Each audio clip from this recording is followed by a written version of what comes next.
Mtazamaji wa TV Media, hapa ni katika viwanja vya Sabasaba, halmashauri ya manispaa Mtwara Mikindani, ambapo leo hii Septemba 26 tumeshuhudia kampeni za mgombea urais wa Jamhuri ya Muungano wa Tanzania kupitia Chama cha Mapinduzi, ambaye amefika hapa na kunadi sera zake, mikakati pamoja na miradi ambayo imeshatekelezwa hapo awali, pamoja na kujiombea kura, pia kuombea kura wagombea wa CCM ngazi ya udiwani pamoja na ubunge. TV Media tumekuja taarifa hii. Ndugu zangu, tunapozungumzia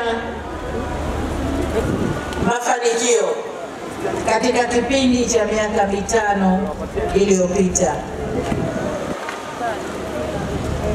hatuwezi kusema ni jitihada za mtu mmoja, ila nawashukuru sana viongozi wa chama na serikali katika mikoa yote ya Tanzania, na kwa sababu tuko Mtwara, katika mkoa wa Mtwara, lakini hususan mikoa yote ya Tanzania, kwa imani na ushirikiano uliotuwezesha kutekeleza mipango mingi ya maendeleo katika miaka mitano iliyopita. Kama si ushirikiano wa viongozi ngazi za chini, kuanzia mkoa, wilaya na kata, huko madiwani na wote wengine tunayoyazungumza leo, mafanikio yasingekuwepo. Kwa hiyo mimi nawashukuru sana wote kwa kutoa ushirikiano wa kutosha, na tumeweza kupata mafanikio. Amesema hapa kakaangu Jackson Msome, kwenye nyanda zote, kwenye kuimarisha miundombinu, kwenye kuchochea uzalishaji, lakini pia kuboresha huduma za kijamii. Na hapa wote ni mashahidi, tumesikia wagombea ubunge wa majimbo mbalimbali wakisema yaliyotekelezwa na yale ambayo bado wanaona yangetekelezwa, ambayo mengi yao tayari yamo kwenye ilani yetu ya uchaguzi. Kwenye miaka mitano ijayo, mkitupa ridhaa, tutakwenda kuyatekeleza. Lakini ndugu zangu, kama mnavyofahamu, Mtwara ni miongoni mwa mikoa mikongwe. Mkoa huu umeanzishwa mwaka 1971, lakini ni mkoa wa kimkakati kwa uchumi wa kanda hii ya kusini. Ndio maana tumejidhatiti kuunganisha kupitia njia zote za usafiri na usafirishaji. Tumeunganisha Mtwara kwa njia ya kwenye maji, njia ya barabara, njia ya anga, na niseme nisiseme, tunakwenda kuunganisha kwa reli pia, kutoka Mtwara kuelekea Mbamba Bay, ambapo ni imani yetu yaturahisishia biashara na wenzetu wa Msumbiji na Malawi. Mtwara oye!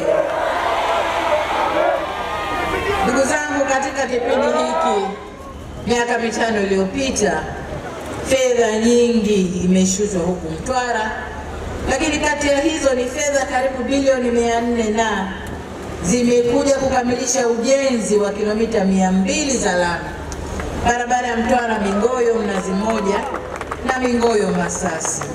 Pamoja na hayo, tukamilisha pia miradi ya Nivata Newala ambayo iko 30% sasa hivi, na Mitesa Masasi iliyofikia 50%.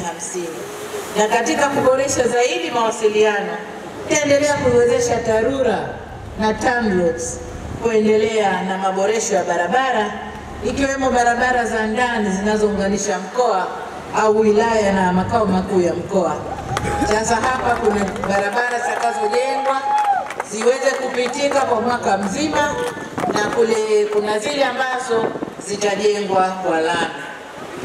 Lakini niseme pia tumechochea ukuaji wa bandari ya Mtwara, na tumetoa maamuzi, amesema hapa mwanangu Nanauka, kwamba toka tumetoa maamuzi ya korosho kusafirishwa kutoka bandari ya Mtwara, mambo makubwa sana yamefanyika. Makubwa sana yamefanyika, na hayo ndio maendeleo ambayo wakati tunawaza hilo tulikuwa tunaona hilo mbele yetu, lakini kwa sababu kulikuwa na wafanya biashara wanaofaidika korosho kusafirishwa Dar es Salaam, kulikuwa na ugumu kidogo, lakini tumshukuru Mungu, sasa mambo yamekaa sawa. Na furaha yangu ni kwamba wenyewe wana Mtwara wanafurahia hilo. kwamba korosho inayotoka Lindi na Mtwara isafirishiwe bandari ya Mtwara. Lakini niwaambie kwamba mbali ya korosho, bandari ya Mtwara ndiyo bandari inayosafirisha makaa ya mawe Tanzania. Ni bandari pekee inayosafirisha makaa ya mawe, lakini ndiyo bandari inayopokea pembejeo za mbolea na pembejeo nyingine tunashushia hapa Mtwara kwa urahisi wa usambazaji katika ukanda huu wa kusini. Alkadhalika tumefanya upanuzi na ukarabati wa kiwanja cha ndege cha Mtwara, ambapo awamu ya kwanza imekamilika na kiwanja sasa kinatumika. Kuna maboresho mengine yataendelea polepole, lakini kiwanja ambacho kinaweza kutumika kwa hali yoyote ile. Ni kiwanja kikubwa cha kimataifa. Katika miaka mitano ijayo tutaanza utekelezaji wa mradi wa kimkakati ule niliosema wa reli ya viwango vya kisasa kuja Mtwara kwenda Mbamba Bay mpaka kule Mchuchuma na Liganga kule Ruvuma. Mradi huu ni imani yetu kwamba unakuja kufungua sio tu Mtwara bali ukanda wote huu wa kusini. Sasa tuendelee kuomba Mungu atufungulie milango na tuone fedha hii tutaitoa wapi ya kuja kufanyia hivyo. Wote tuombe kwa pamoja. Ndugu zangu wana Mtwara, pamoja na uwekezaji huu mkubwa kwenye miundombinu inayokuja kuleta mageuzi Mtwara, hapa mjini ninafahamu kuna changamoto ya mafuriko, lakini Nanauka amesema vizuri, kazi inaendelea na kadhia ile katika maeneo yale ya Chuno, Magomeni na Mtonya mpaka Chikongola inakwenda kuwa historia. Mafuriko yale yanakwenda kuondoka.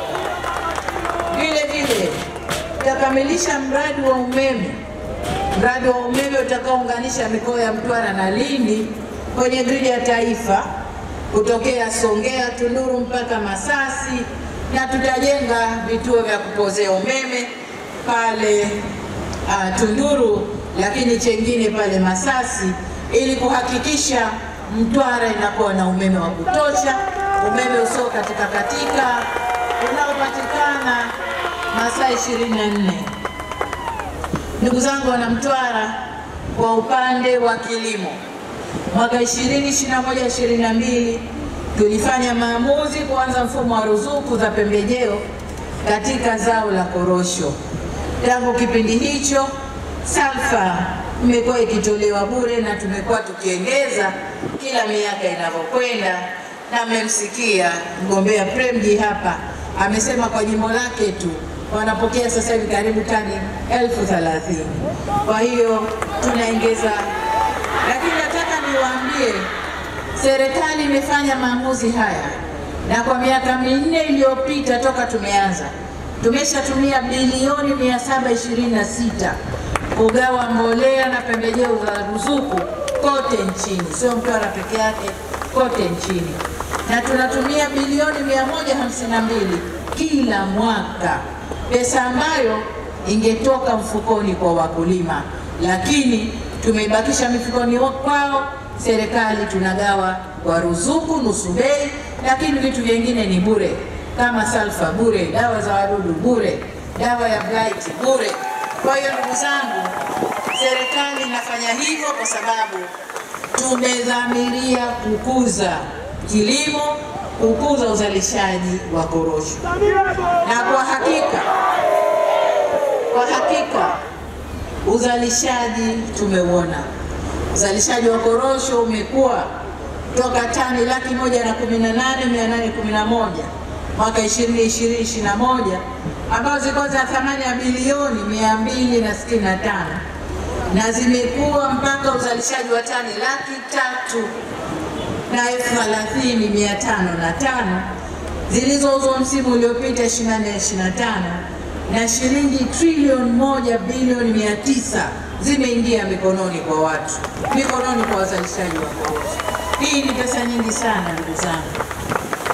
Sasa isingekuwa ruzuku tungesema trilioni 1 toa ile ambayo tunaitumia kila mwaka kwa ruzuku, lakini hii ni safi, imeingia kwa wakulima. Haya ni manufaa makubwa sana kwa wakulima.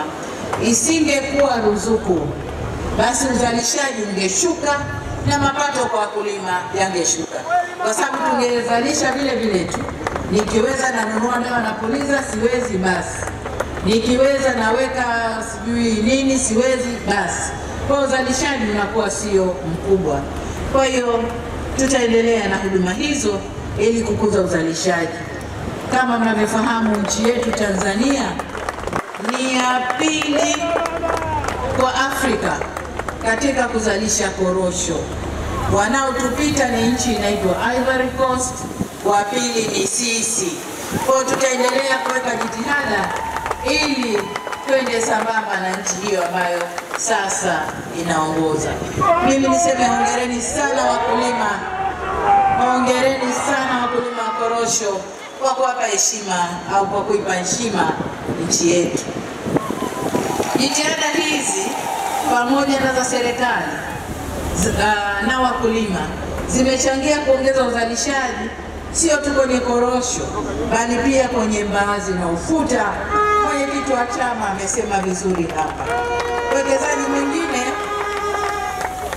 Uwekezaji mwingine ni kuongezeka kwa skimu za umwagiliaji maji ambazo sasa zipo 26, huku tukiwa na miradi miwili mikubwa yenye thamani ya shilingi bilioni 38 na milioni 600 inayojengwa kule Ndanda, Masasi na Arusha chini wilaya ya Mtwara.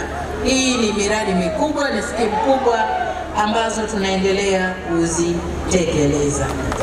Ndugu zangu, mkitupa ridhaa na tunapoendelea mbele, tutaendelea kutafuta masoko ya uhakika, sio tu kwa zao la korosho, lakini mazao yote tunayozalisha nchini ikiwemo ufuta na mbaazi. Na tutaendelea kuvutia wawekezaji kwa ajili ya ujenzi wa viwanda vya kuchakata korosho katika kongani ya viwanda iliyopo pale kijiji cha Maranje katika wilaya ya Mtwara. Aidha, serikali itaendelea kusimamia kwa karibu zaidi vyama vya ushirika.